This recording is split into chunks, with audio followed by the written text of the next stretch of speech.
एक समझौता आप करते हैं, अंतर्राष्ट्रीय समझौते जब किए जाते हैं तो जिस तारीख को हस्ताक्षर होता है उससे कुछ समय तक आपको छूट मिलती है। उतने समय में आप तैयारी कर लें अपने देश में उसको लागू करने की। तो भारत सरकार ने 15 दिसंबर 1994 को इसको हस्ताक्षर किया। 10 साल के लिए हमें ग्रेस पीरियड मिला, छूट मिली। वो 10 साल अभी पूरा हो गया 15 दिसंबर 2004 को। 1 जनवरी 2005 से वो सब शर्तें लागू हो जाएंगी जो कुछ गेट करार में है, WTO में है, और उन शर्तों के आधार पर देश का शासन चलेगा, देश की सरकार चलेगी, देश की पूरी व्यवस्था चलेगी। आपके देश की संसद के कहे हुए पर अब इस देश की सरकार नहीं चलेगी। आपके देश की विधानसभाएं अगर कुछ तय करें उसके अनुसार अब सरकार काम नहीं करेगी।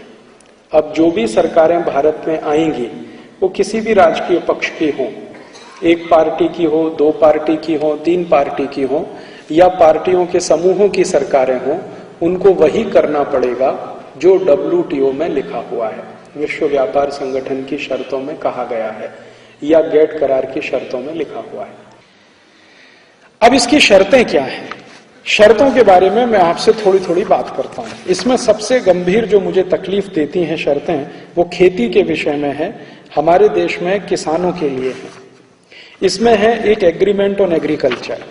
एग्रीमेंट ऑन एग्रीकल्चर में 50 से ज्यादा शर्तें हैं लगभग। उनमें से 1-2 शर्त की बात करूंगा क्योंकि सब नहीं कर सकता, समय बहुत चाहिए। पहली ही शर्त इसमें यह है कि भारत देश जब भी गेट करार साइन किया उस दिन के बाद जब आपका ग्रेस पीरियड समाप्त हो जाए, तब ग्रेस पीरियड समाप्त हो गया 15 दिसंबर 2004 को, माने 1 जनवरी 2005 इसके लिए शुरू का समय रखा गया। तो 1 जनवरी 2005 से ये शर्तें आपको लागू करनी है। शर्तें क्या है? पहली शर्त ये है, अंग्रेजी में है, बहुत लंबा है, शॉर्ट में, सरल भाषा में, हिंदी में बात करता हूं। पहली शर्त यह है कि आप 1 जनवरी 2005 के बाद भारत के किसानों को, हमारे देश के शेतकरी बांधवों को मिलने वाली सब तरह की सहायता बंद करिए। सहायता माने सरकार के द्वारा मिलने वाली सहायता। जब भी सहायता की बात की जाएगी तो समाज के द्वारा मिलने वाली सहायता नहीं, सरकार के द्वारा मिलने वाली सहायता। तो भारत सरकार से शेतकरी बांधवों को जो सहायता मिलती है 1 जनवरी 2005 के बाद उसको बंद करिए। कैसे बंद करिए? पहले साल में उसमें कटौती करिए 24%, दूसरे साल में जो बची हुई है उसमें कटौती करिए 24%, फिर तीसरे साल में 24%। ऐसे करते करते 6-7 साल में सारी सहायता बंद करिए। ये सहायता क्या है? अंग्रेजी में इसको कहते हैं सब्सिडी, हिंदी में कहते हैं सहायता। सब्सिडी शायद आपको जल्दी समझ में आए। तो भारत के शेतकरी बांधवों को मिलने वाली सब्सिडी 1 जनवरी 2005 से खत्म करिए। ये है पहली शर्त। शर्त है खत्म करिए। और कैसे खत्म करिए? जो सहायता भारत के शेतकरी बांधवों को मिलती है उसका 24% पहले वर्ष में कम कर दीजिए, दूसरे वर्ष में जो बचा हुआ है उसका 24% कम कर दीजिए, तीसरे वर्ष में, और तो ऐसे करते करते 6-7 वर्ष में पूरा खत्म हो जाए। शेतकरी बांधवों को सहायता क्या है? हमारे देश में 2 तरह की सहायता है, एक तो प्रत्यक्ष, दूसरी परोक्ष, डायरेक्ट सब्सिडी, इनडायरेक्ट सब्सिडी। वो क्या है? हमारा कोई भी शेतकरी बांधव कुछ भी बाजार में बेचने के लिए जब जाता है तो एक मिनिमम सपोर्ट प्राइस फिक्स होता है हर चीज का। जैसे कापूस का न्यूनतम समर्थन मूल्य या न्यूनतम खरीदी मूल्य तय होता है सरकार के द्वारा। उसका अर्थ यह होता है कि इस कीमत से कम कीमत पर कापूस नहीं बिकेगी, नियमितः बिकती है वो एक अलग बात है, कहीं 2100 है, ऐसा है, लेकिन बिक रहा है 1700 रुपए क्विंटल। हो सकता है अगले साल 1500 पे भी ना बिके, 1400 पे भी ना बिके। तो जो न्यूनतम समर्थन मूल्य तय किया सरकार ने वो एक है, और अंतर्राष्ट्रीय मूल्य एक होता है। अंतर्राष्ट्रीय मूल्य के बारे में भारत में मैं थोड़ा अध्ययन करता हूं पिछले 8-10 वर्षों से, तो हमेशा मुझे ये लगता है कि अंतर्राष्ट्रीय जो मूल्य है उससे भारत में थोड़ा मूल्य ज्यादा ही रहता है, न्यूनतम समर्थन मूल्य जो होता है, मिनिमम सपोर्ट प्राइस। तो अंतर्राष्ट्रीय मूल्य और भारत के मार्केट का जो न्यूनतम समर्थन मूल्य है, इसके बीच का जो गैप है वही सरकार की सब्सिडी माना जाता है। अर्थात अगर कोई शेतकरी बांधव अपनी कापूस को अंतर्राष्ट्रीय बाजार में बेचे और वहां पर वो 1700 रुपए क्विंटल बिके या 1500 रुपए क्विंटल बिके, लेकिन महाराष्ट्र सरकार ने 2200 रुपए क्विंटल भाव तय किया है, तो प्रति क्विंटल 700 रुपए सब्सिडी माना जाएगा। ये होती है डायरेक्ट सपोर्ट, डायरेक्ट सब्सिडी। और ये सभी वस्तुओं में है, कापूस में भी है, गेहूं में भी है, चावल भी है, तुअर भी है, सभी जगह ऐसा होता है। दूसरी तरफ होता है इनडायरेक्ट सपोर्ट। इनडायरेक्ट सपोर्ट क्या होता है कि हम जब भी बाजार से रासायनिक खाद खरीदते हैं, यूरिया, डीएपी, सुपर फॉस्फेट, तो इसका बाजार जो मूल्य है एक शेतकरी के लिए उसका बाजार मूल्य है 250 से 250 रुपए का 50 किलो। और वही रासायनिक खाद यूरिया, डीएपी, सुपर फॉस्फेट जब फैक्ट्री में बनती है, कारखाने में बनती है, तो उसका उत्पादन मूल्य होता है 500 रुपए का 50 किलो, माने 1000 रुपए क्विंटल के आसपास होता है एवरेज। तो 1000 रुपए क्विंटल में उत्पादन होता है और 500 रुपए क्विंटल में बाजार में वो बिकता है। तो ये जो 500 रुपए क्विंटल का घाटा है ये सरकार उठाती है और ये शेतकरी की तरफ से सरकार देती है खाद बेचने वाली कंपनियों को। इसको बोला जाता है इनडायरेक्ट सपोर्ट। इसी तरह से बिजली है, भारत के शेतकरी को बिजली थोड़ा सस्ते में है और उद्योगपति को थोड़ा ज्यादा है, घर में भी थोड़ा ज्यादा, उद्योग में भी ज्यादा, शेतकरी को थोड़ी सस्ती है। इसी तरह से बीज के क्षेत्र में होता है, बियारण में होता है, सब जगह। तो एक होता है इनडायरेक्ट सपोर्ट, एक है डायरेक्ट सपोर्ट। अब गेट करार की शर्त यह है कि 1 जनवरी 2005 के बाद आप ये सब खत्म करिए, डायरेक्ट सपोर्ट भी खत्म करिए, इनडायरेक्ट सपोर्ट भी खत्म करिए, डायरेक्ट सब्सिडी खत्म करिए, इनडायरेक्ट सब्सिडी खत्म करिए। और भारत सरकार को WTO की काउंसिल ने एक कैलकुलेशन करके अभी भेज दिया है कि 1 साल के अंदर आपको कहां कहां सब्सिडी कितनी कम करनी है। तो भारत सरकार ने वो कैलकुलेशन, मेरे पास अभी मैंने देखा 2-3 दिन पहले, भारत देश के एक बहुत उच्च स्तर के अधिकारी के हाथ में वो था, बेंगलोर में मैं था, तो उसने मुझे दिखाया कि देखो राजू भाई ये कैलकुलेशन आया है। तो वो कैलकुलेशन में उन्होंने बताया है कि भारत की सरकार 1,16,000 कोटी रुपए की सब्सिडी कुल मिलाकर दे रही है अलग अलग मदों में, ये आपको कम करनी है। अब सब्सिडी कम करनी है तो इसका परिणाम क्या है? इसका सीधा परिणाम यह है, सबसे पहला परिणाम यह होगा, यूरिया, डीएपी, सुपर फॉस्फेट की सब्सिडी अगर कम होती है तो उसकी कीमत बढ़ना शुरू होगी। अभी जो मैंने आपसे कहा कि 500 रुपए क्विंटल पे यूरिया बिक जाता है, वो 1000 रुपए क्विंटल हो सकता है। और बाजार में जिस तरह से टैक्सेस बढ़ रहे हैं तो वो 1200 रुपए क्विंटल भी हो सकता है। कभी को डीजल पेट्रोल का भाव और बढ़ जाए तो और महंगा हो सकता है, क्योंकि यूरिया, डीएपी, सुपर फॉस्फेट आप जानते हैं पेट्रोलियम बाई प्रोडक्ट है। तो क्रूड ऑयल की कीमत बढ़ते हैं तो इनका भी कीमत बढ़ने लगता है।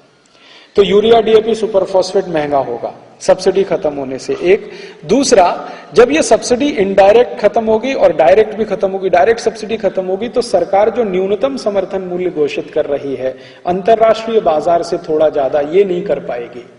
अर्थात अंतरराष्ट्रीय बाजार में जिस कीमत पर कापूस बिक रही होगी वही कीमत पर महाराष्ट्र की सरकार भी कापूस की खरीदी कर सकेगी, थोड़ा भी ज्यादा कीमत पे नहीं ले पाएगी वो।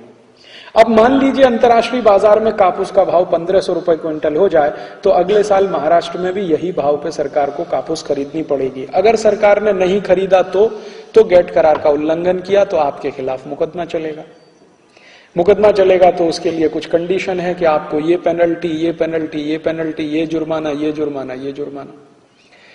तो अर्थात कहने का मतलब यह है कि अगले वर्ष से भारत की सरकार किसी भी शेतकरी बांधव को कोई मदद ज्यादा नहीं कर पाएगी, ज्यादा कीमत पे कापूस नहीं खरीद पाएगी, ज्यादा कीमत पे धान नहीं खरीदेगी, ज्यादा कीमत पे गेहूं नहीं खरीदेगी। अंतर्राष्ट्रीय बाजार का भाव जो है ना उसी पे खरीदा जाएगा।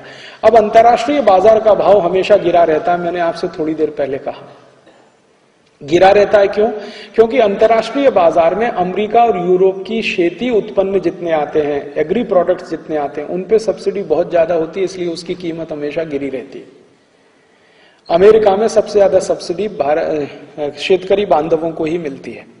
एक वर्ष में अमेरिका के शेतकरी बांधवों को लगभग 400 अरब डॉलर की सब्सिडी है, $400 बिलियन। और यूरोप के देशों में भी सबसे ज्यादा सब्सिडी शेतकरी बांधवों को है, जापान में भी सबसे ज्यादा सब्सिडी शेतकरी बांधवों को है।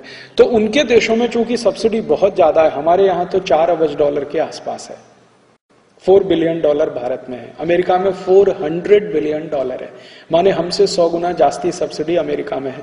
तो अमेरिका के शेतकरी बांधवों को चूंकि सब्सिडी बहुत ज्यादा है, तो अमेरिका के जो एग्री प्रोडक्ट्स हैं, जो खेती से उत्पन्न वस्तुएं हैं, वो अंतर्राष्ट्रीय बाजार में बहुत सस्ती हैं। यूरोप से जो उत्पन्न वस्तुएं हैं खेती की, वो भी बहुत सस्ती हैं। तो उनकी वस्तुएं चूंकि अंतर्राष्ट्रीय बाजार में वैसे ही बहुत सस्ती हैं, और भारत की खेती की वस्तुओं को अगर उसी लेवल पे हम प्राइस कैलकुलेट करने लगेंगे तो सबसे ज्यादा मार खाएगा भारत का शेतकरी।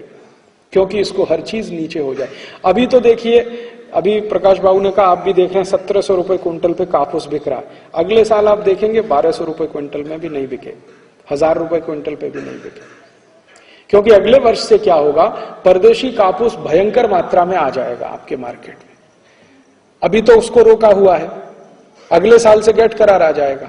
गेट करार दो ही चीजों को हटाता है, क्वांटिटेटिव रिस्ट्रिक्शन हटाता है और टैरिफ बैरियर कम करता है। तो आप ना तो क्वांटिटी का रिस्ट्रिक्शन लगा पाएंगे, ना ज्यादा टैक्स लगा पाएंगे। तो अभी तो परदेशी कापूस ज्यादा नहीं बिकता भारत में, अगले साल से तो आप देखेंगे अमेरिका का कापूस आ गया, इनका कापूस आ गया, उनका कापूस आ गया, पाकिस्तान का आ गया, थाईलैंड का आ गया, फिलीपींस का आ गया, बर्मा का आ गया, सबका आ जाएगा।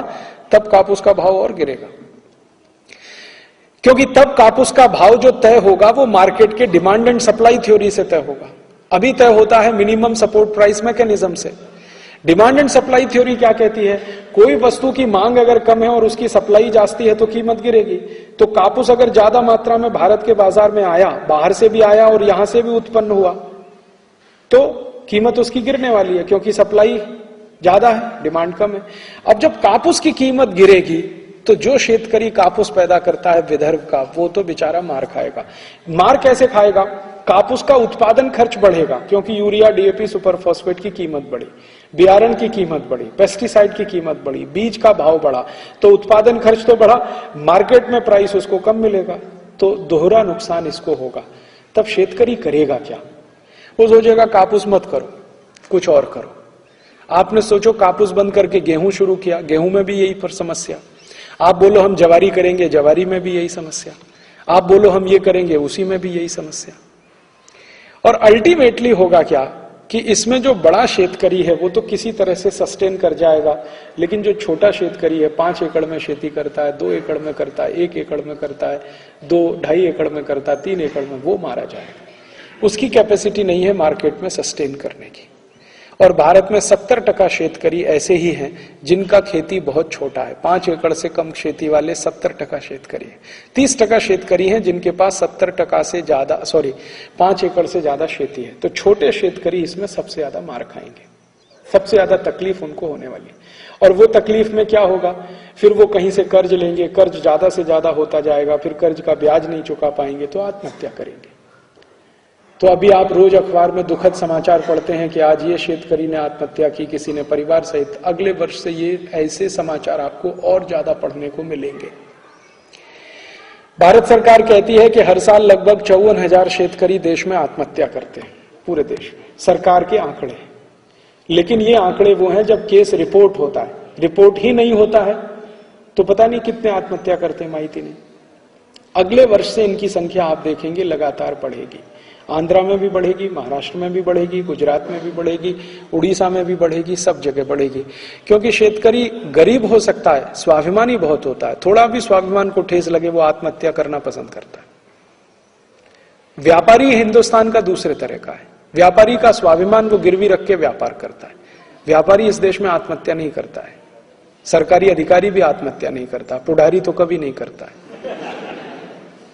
आत्महत्या शेतकरी ही करता है, क्योंकि उसका गरीबी तो है लेकिन स्वाभिमान उसका बहुत है।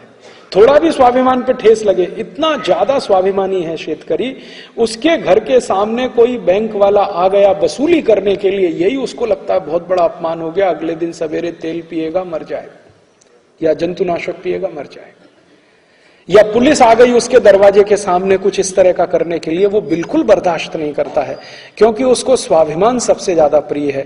गरीबी में रहता है लेकिन स्वाभिमान उसने नहीं छोड़ा है। भारत का जो समाज ने स्वाभिमान छोड़ दिया है वो इसमें एडजस्ट कर लेगा WTO में, उसको ज्यादा प्रॉब्लम नहीं आएगी। चलो ऐसे नहीं तो ऐसे करो, कैसे एडजस्ट कर लेगा। जो व्यापारी अभी भारत के शेतकरी का कापूस खरीद रहा है वो परदेशी कापूस खरीदेगा, उसको कोई प्रॉब्लम नहीं है, वो तो जिंदा रहेगा। उसको अभी भारत के शेतकरी की कापूस नहीं मिलेगी अगले साल से, वो परदेशी कापूस खरीद के बेचेगा। वो भारत के शेतकरी का गेहूं नहीं खरीदेगा, परदेशी गेहूं खरीदेगा। वो भारत के शेतकरी का चावल नहीं खरीदेगा, परदेशी चावल खरीदेगा। तो व्यापारी तो इसमें एडजस्ट कर लेगा, अधिकारी भी एडजस्ट कर लेगा, उसको कोई प्रॉब्लम ही नहीं है। अभी वो स्वदेशी कापूस का कापड़ पहनता फिर परदेशी का पहनेगा, वो तो कहेगा और अच्छा है, मुझको तो परदेशी कॉटन का कापूस का कापड़ मिलता है तो और अच्छा है। वो परदेशी चावल खाएगा और अच्छा महसूस करेगा, परदेशी गेहूं खाएगा और अच्छा महसूस करेगा। तो भारत का अधिकारी को भी तकलीफ नहीं है, व्यापारी को भी ज्यादा तकलीफ नहीं आएगी वो किसी दूसरे लेवल पे आएगी, यहां नहीं आएगी। और ज्यादा से ज्यादा तकलीफ जो आने वाली है वो शेतकरी बांधव के लिए कि ये एक ही शर्त उसको खत्म कर देगी। और भारत के शेतकरी की ताकत जो है इस समय बिखरी हुई है, शेतकरी बांधवों का संगठन टूट गया है। पहले शेतकरी बांधवों का संगठन होता था महाराष्ट्र में, लेकिन अभी वो खत्म हो गया। वो संगठन के कुछ लोग एक पक्ष में चले गए, कुछ दूसरे पक्ष में चले गए, कुछ तीसरे पक्ष में, अब संगठन कहीं नहीं है। उत्तर भारत में भी एक अच्छा शेतकरी संगठन होता था, वो भी धीरे धीरे टूट गया। तो सबसे ज्यादा मार जिस संगठन को, जिस वर्ग को होने वाली है वो असंगठित है, इसलिए कोई बड़ा विरोध करने की स्थिति नहीं है और ये तकलीफ आके आने वाली है। ये एक शर्त है गैट करार की। शेतकरी बांधवों के लिए ऐसी 56 शर्तें हैं। दूसरी इसमें शर्त यह है कि भारत में खेती में जो भी उत्पन्न होता है, गेहूं, चावल, चना, कपास, मटर, चीनी वगैरह वगैरह, ये सब कुछ प्रदेश से कंपलसरी इंपोर्ट करना पड़ेगा, आप उसको रोक नहीं सकते। जैसे हम भारत में मान लीजिए एक वर्ष में 20 टन अनाज पैदा करते हैं, तो इसका कुछ हिस्सा प्रदेश से खरीदना ही पड़ेगा। आपको जरूरत नहीं है फिर भी खरीदना पड़ेगा। कितना खरीदना पड़ेगा? तो इसमें कहा है कि जो आपका मिनिमम कंजम्पशन बेस है उसका 8%, माने हम भारत के लोग एक वर्ष में जितना भी खेती उत्पन्न का वापर करते हैं उसका 8% प्रदेश से खरीदना पड़ेगा। इसको सरल भाषा में मैं समझाता हूं। अगर सब भारतवासी मिलकर एक वर्ष में 4 कोटि टन गेहूं खाते हैं तो इसका 8% प्रदेश से खरीदना पड़ेगा। 1 कोटि टन का 8%, 8 लाख टन, 4 कोटि टन का 32 लाख टन गेहूं हर साल प्रदेश से खरीदना पड़ेगा। जबरदस्ती, जरूरत नहीं है फिर भी खरीदो। और फिर पूछो WTO के अधिकारियों से कि क्या करें उसको खरीद के, तो कहते दरिया में फेंको या चूहे को खिलाओ, हमें मतलब नहीं, खरीदो, जबरदस्ती खरीदो, जरूरत नहीं फिर भी खरीदो। ये सेकंड कंडीशन है। इसको मार्केट एक्सेस के नाम से कहा गया है। इसमें जबरदस्ती इतना माल खरीदो, गेहूं खरीदो, चावल खरीदो, कापूस खरीदो, संतरा खरीदो, अमरूद खरीदो, केला खरीदो, भाजी पाला खरीदो, जो कुछ भी भारत में होता वो सब प्रदेश से खरीदो। मिनिमम कंजम्पशन का 8%। तो हर चीज बाहर से आएगी ही आएगी और यहां भी उत्पन्न होती है तो मार्केट में कीमत गिरेगी, तो उसका सबसे बड़ा नुकसान शेतकरी को होगा। जो खाने वाले लोग हैं वो सोचेंगे हमको फायदा होगा। फायदा कैसे होगा? वो सोचेगा अभी चीज थोड़ी सस्ती हो जाएगी, लेकिन जो खाने वाला है उसको मालूम नहीं है कि एक बार फायदा हुआ, 2 बार फायदा हुआ, फिर तुम्हारे पास कुछ खरीदने के लिए पैसा ही नहीं होगा तो खरीदोगे क्या? एक बार आपने सा खरीदा, आपकी खेती खत्म हो गई, फिर आपके पास कुछ है ही नहीं खरीदने के लिए, फिर क्या खरीदेंगे? वो उतनी दूर का उनको दिखाई नहीं देता है, तात्कालिक दिखाई देता है कि सस्ता होगा। तो इसलिए मजदूर संगठन कहते हैं जी सस्ता होगा, इसलिए आने दो परदेशी माल सब कुछ भारत में। लेकिन ये जो शेतकरी की बात अगर कोई सोचे तो वो सोचता नहीं कि क्या होगा इससे। तो ये जो कंपलसरी मार्केट एक्सेस प्रोविजन है, जबरदस्ती माल खरीदना पड़ेगा, आपको जरूरत नहीं है फिर भी, ये और भी तकलीफ देने वाला है। ऐसे ही इसमें तीसरी कंडीशन है कि भारत की सरकार, कभी क्या होता है ना, अनावृष्टि होती है, कभी अतिवृष्टि होती है भारत में। तो अनावृष्टि और अतिवृष्टि के समय भारत की सरकार बहुत सारी मदद घोषित करती है। वो मिलती नहीं है, वो एक अलग बात है, घोषित होती है। जैसे कभी शेतकरी बांधवों का ब्याज माफ किया जाए, या उनका कर्ज माफ किया जाए, या उनको कुछ सहायता दी जाए। अभी गैट करार लागू होने के बाद ये भी बंद हो जाएगा। अगर आपके यहां अतिवृष्टि है, अनावृष्टि है, तो इसका सर्टिफिकेट पहले WTO से लीजिए। अगर WTO हां कहता है तो आप सहायता कर सकते हैं, नहीं तो नहीं कर सकते। और इसकी सहायता कब की जा सकती है? मान लो हम महाराष्ट्र में घोषित करें कि अनावृष्टि हो गई। अनावृष्टि माने अकाल हो गया, सूखा हो गया। अतिवृष्टि माने बारिश ज्यादा हो गई, पाउस ज्यादा।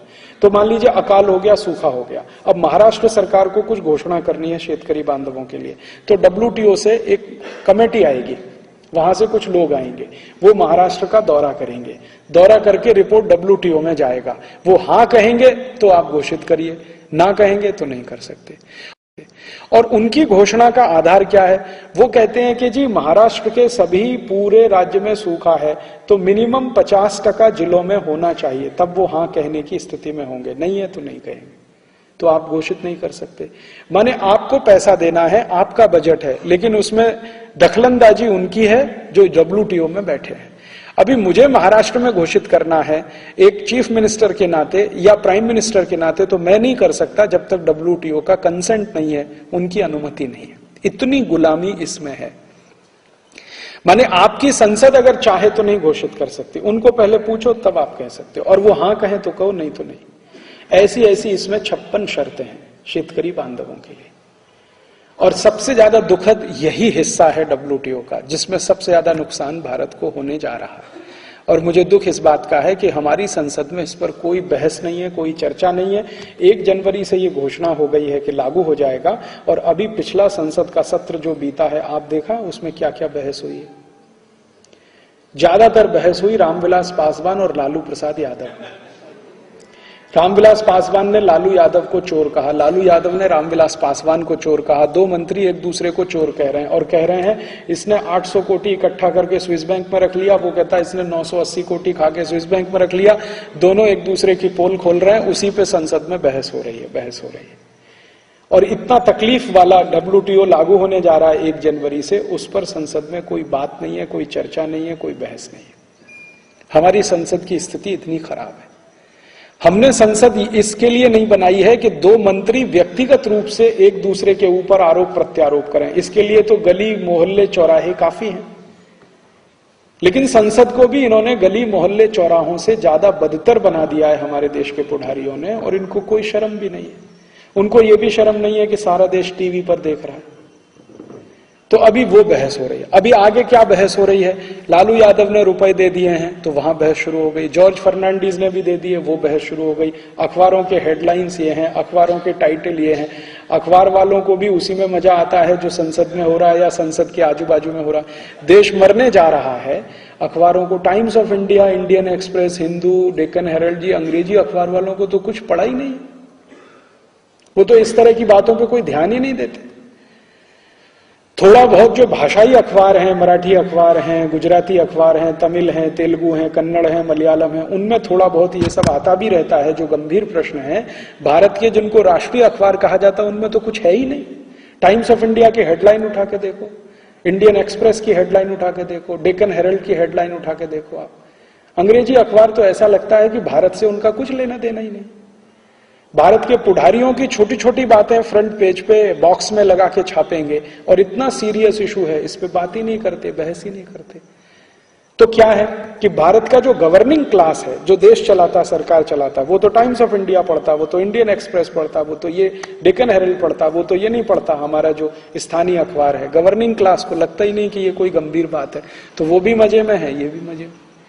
तो संसद में कोई बहस नहीं, मीडिया में चर्चा नहीं। और जितना करोड़ों रुपए खर्चा करके टेलीविजन चैनल चल रहे हैं इस देश में, स्टार टीवी है, GTV है, CNN है, ATN है, प्राइम स्टार है, प्राइम स्पोर्ट्स है, उस पर भी ये कोई चर्चा नहीं है। वहां घंटों घंटों दिखाया जा रहा है सास भी कभी बहू थी, घर घर की कहानी, तेरी मेरी कहानी, उसकी कहानी, इसकी कहानी, और सब कहानियों का एक ही मतलब है, इसका पति उसकी पत्नी के साथ भाग गया, उसकी पत्नी इसके पति के साथ भाग लिया, उसकी पत्नी इसके पति को छीन रही है, इसका पति उसकी पत्नी को छीन रहा है। एक्स्ट्रा मैरिटल अफेयर्स, वो सभी कहानियों का थीम है। देखते रहिए, उसमें समय बर्बाद करते रहिए। न गेट करार पे कोई चर्चा, न डंकल पे कोई चर्चा, सबसे गंभीर विषय इस पे। और हमारे जैसे लोग उनको बोलते हैं कि भाई इस पे भी कुछ समय दे दो, तुम्हारे पास 24 घंटे के टीवी चैनल हैं, आधा घंटे 1 घंटे। वो कहते हैं जी इसको कौन सुनेगा, हमारी सास बहू है, सास बहू की कहानी है, उसको देखने वाले करोड़ों हैं, इस पे हम चर्चा करेंगे, कौन सुनेगा। इसलिए इनके लिए कोई महत्व नहीं है, स्पेस भी नहीं। बेचारे लोकल टीवी चैनल वाले कुछ हैं जो कभी कभी की वार्ता दिखा देते हैं, भेंट वार्ता दिखा देते हैं या कुछ कर देते हैं, लेकिन नेशनल टीवी चैनल में तो कोई स्पेस नहीं है इनके लिए। जो ओपिनियन बना सकता है नेशनल टीवी चैनल, और जो अखबार ओपिनियन बना सकते हैं, बड़े लीडिंग न्यूज़पेपर जो कहे जाते हैं इस देश के, उनमें ये विषय नहीं है। और हमारी संसद में भी ये विषय, तो अब ये विषय है हिंदुस्तान के साधारण लोगों के बीच में, इसलिए हम आपके पास आए हैं ये बात करने के लिए। और इतनी बात तो मैंने कही ये WTO के एग्रीकल्चरल सेक्शन की, जिसमें 56 शर्तें हैं, मैंने 3 बताई हैं। ऐसी